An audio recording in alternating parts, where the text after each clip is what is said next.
Hey Leute, da bin ich wieder zurück zu Let's Play 9 Hours, 9 Persons, 9 Doors. Wir waren das letzte Mal stehen geblieben, nachdem Clover verschwunden war. We haven't much time left. Let's begin. Yeah. There were quick nods all around, and the 6 remaining players spread out. Junpei and Chun ran to the large hospital room together. As quickly as they could, they searched around and under the beds and in the corners. She's not here. No, she isn't. Alright, just in case, we should go take a look in the shower room. The shower room? That's where her brother is. She might have gone to see him. Jump bit her lip. She knew as Jumpy did that there was only one thing to see in the shower room, and it wasn't pleasant. Well, we might as well check, right? Let's go. Sorry, da bin ich wieder. There was a screwdriver stuck between the door and the frame. Jumpy and Chun slipped through the door and moved down the hallway and stepped into the shower room.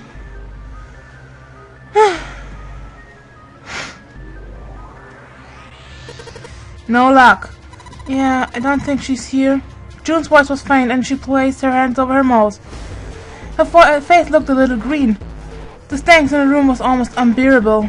It had grown far more unpleasant since their last visit.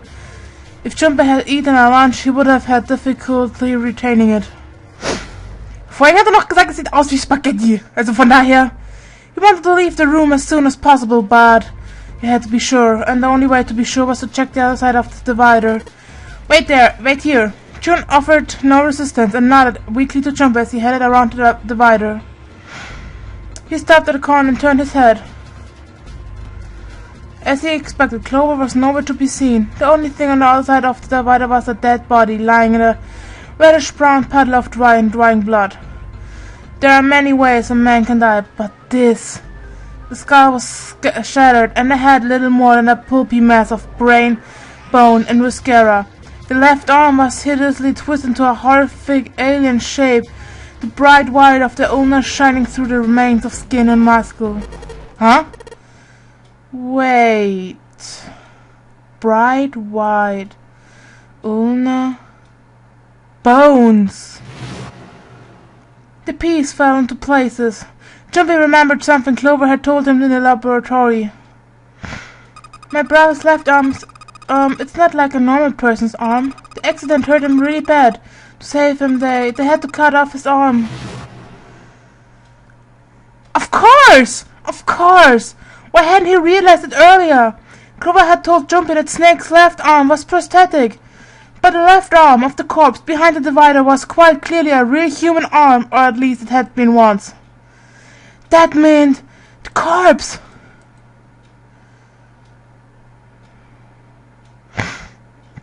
Jumpy and Chun headed back toward the large hospital room. They stepped through the door and out of the shower room. Down the hallway they went, searching for Clover in every corner. They had reached the stairs when 7 appeared, breathless and yelling. Junpei, Chun, where are you guys? He looked pale and his face was drawn. Something terrible had happened. Junpei's breath caught in his throat. Did something happen? 7 drew a shaking hand across his face and gulped down a breath of air. Clover is dead. Dead? I found her in the first-class bathroom. Nein, oder?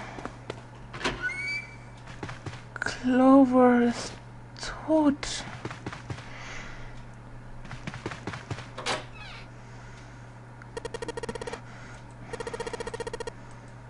All sound ceased for Junpei. The wall was an empty, muffled expanse. Then he began to hear his own breathing.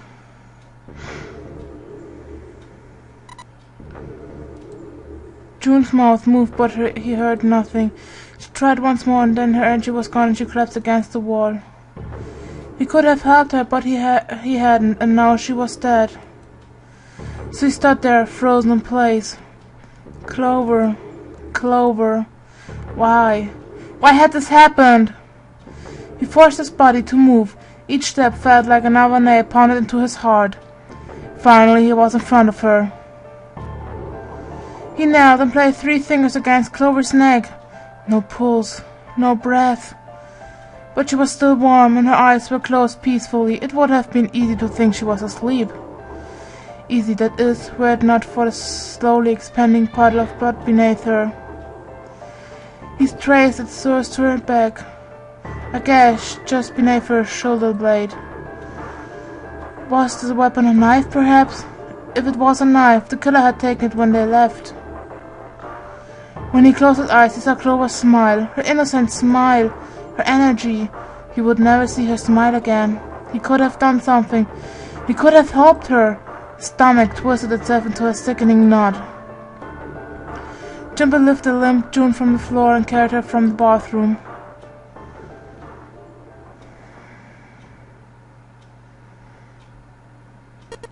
Are you alright? It was a foolish question, and he knew it. Yes, I think so. Her voice was weak. The fever had gone down, but the emotional scars she had received were not likely to recede as quickly. Jumper laid his hand on her shoulder, and they walked back to the bedroom. You should get some rest. He lowered June until she was sitting against the bed. She nodded once and stared at the floor. There were 4 others in the room: Ace, Lotus, Center, and Seven. They all stared at nothing, their faces drawn and tired. After a while, they drifted into the bathroom to see Clover's corpse themselves. Once everyone was back in the bedroom, Jumper walked slowly to the center of it and looked around as the slumped figure gathered there. Who was the first to find the body? Me. Seven spoke from behind Jumper. He turned around. Seven's hand was up. Why'd you come to this room? To look for Clover. Why else? I found the body in the bathroom. As soon as I did, I ran outside. I got to the top of the stairs by the casino and yelled as loud as I could. Hey, guys, I found her, but it's bad. She's in the bathroom in the first-class cabin. Come quick, or something like that. Then I went back to the bathroom. Ace, Santa, and Lotus showed up real soon after that. But I guess you two hadn't heard me or something, 'cause you didn't show. So I took off down the stairs to look for you. After that, you know the rest, right? Jumpin nodded and closed his eyes. There was one more thing he'd needed to ask. Seven, there's one more thing I'm worried about. What's that? When we finished all the puzzles in this room and got the door open, you stuck one of those plates in between the door and the frame, right? Why'd you do that? Come on, didn't I already tell you that? I did so that the door wouldn't lock, so we could come back to this room. Oh, you think I did it? Well, I don't know. That kinda depends on what you saw, doesn't it? Say, Seven sighed and shook his head. Follow me. There were 2 doors standing next to one another. He opened one on the right. Behind the door was a closet. Seven stepped inside. He stood in front of one of the shelves that filled it and gestured toward a small box. The box was a small metal cube. He looked at Junpei. This is the reason. The safe. We couldn't open it when we were getting through this room. I figured there might be something pretty important in it. I couldn't stop thinking about it. Besides, I figured eventually we might figure out what the number are for the safe. And if we did, I didn't want to screw around with door 5 again. So I put that plate in the exit door so we could get back in that way. You get it now? Jumping on and looked at the safe. He grabbed the handle and shook it. Nothing happened. It was as locked as it had been when Seven found it. There's one change, however. Just underneath the safe was a pile of fine reddish-brown powder, rust. Jumper stared at it for a moment. Had someone opened the safe, dislodging the rust? Jumper left the closet. Seven followed him back to the bedroom. It was cold and quiet. No one spoke. They sat, frozen in place by shock and grief and fatigue. The room felt tiny and oppressive, and the thick metallic smell of blood filled the room. Jumper turned and headed for the living room. Anything to get out of there. Was there some other clue, perhaps? Anything that might lead him, whoever had stabbed Clover? He took his time and examined the room carefully. His eyes caught on the door. The door that led to the passageway of door number 5. Behind the door was the dead body of the 9th man. Maybe I should have another look at it, just in case. Quietly he pushed open the door. The smell hit him like a blow to the face. Das sieht man Blut. His lungs contracted, unwilling to inhale such fetid air. Acid boiled up from the base of his stomach, churning what little food was there into a violent froth. It was too much for him, and he vomited. A thin stream of yellow water and bile spat into the floor. Er hat gekotzt. He wiped his mouth weakly and stared at the dead body. Well! Chunks of torn flesh lay in an arc around the body. What remained of its intestines had slid out onto the floor. The pool of blood that framed it was half dry, but so thick that it had taken on a texture not unlike that of an egg yolk prepared sunny side up. On the floor next to the broken mass of the man's head lay his glasses, cracks sputtering around the lenses. The blood stains near them had already dried, like scabs on the floor. But that was when he noticed. It's gone. His bracelet. It's gone.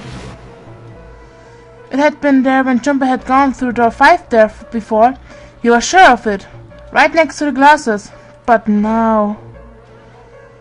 it was gone. The number 9 bracelet was gone. But why? Had someone taken it? He was turning it over and over in his mind when he heard Seven's voice. Huh? Where'd Jumper go? It had drifted out to him from the living room. Jumper walked slowly out of the hallway. Oh, there you are. Were you looking for something in the hallway? Seven looked up as Jumper entered the room. Did you find something? He thought for a moment before he responded. No, nothing.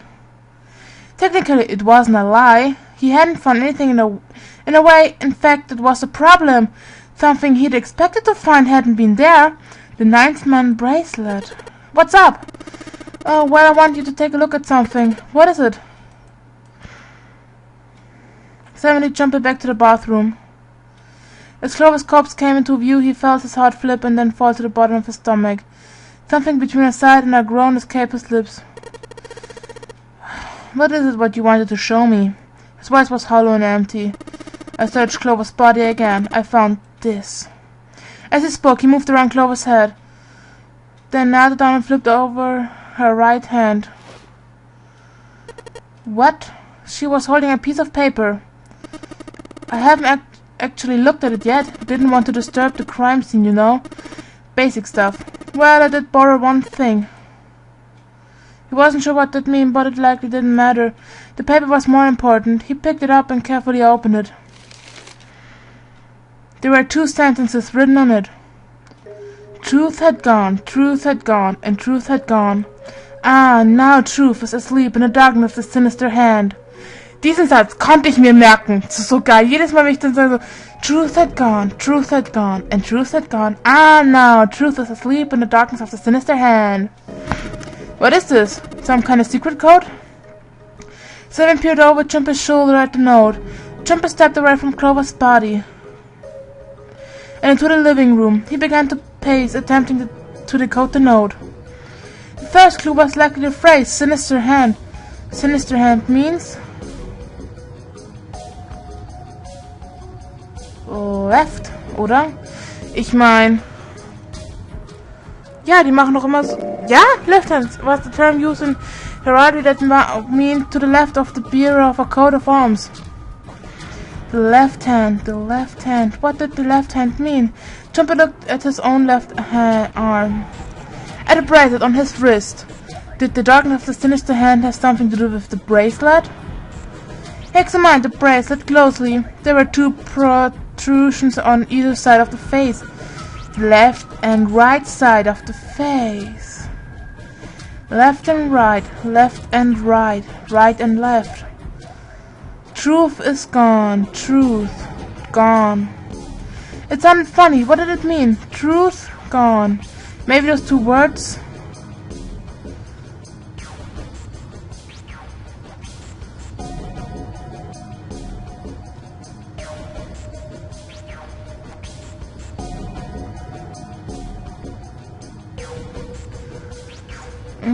How about reading it loud? Jumper said the words to himself quietly.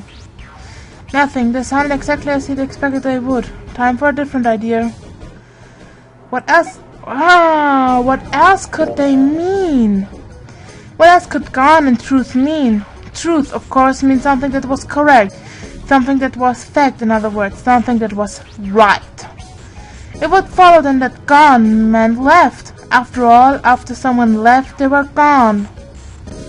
In this case, however, they clearly refer to the original homonyms. So that means truth right, gone left. That seemed to make sense. Jump up the bracelet again at the two protrusions on the left and right of the face. Junpei pressed them in the following order.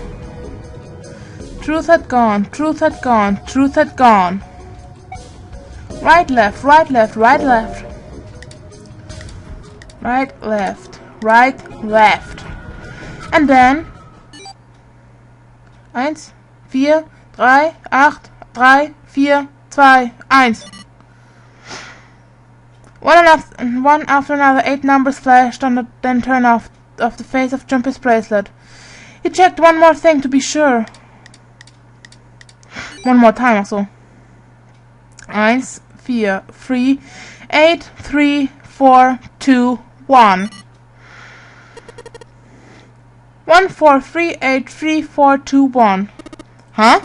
Hey, what are those numbers? Junpei didn't answer. He couldn't answer. He had no idea what they were either. Besides, he was sure he would forget the numbers in the order they came in if he said anything. 1, 4, 3, 8, 3, 4, 2, 1. Muttering the numbers to himself over and over, Junpei headed toward the bedroom. Ja, das brauchen wir nicht mal vorlesen. Ich meine, wir kennen ja die Nummern.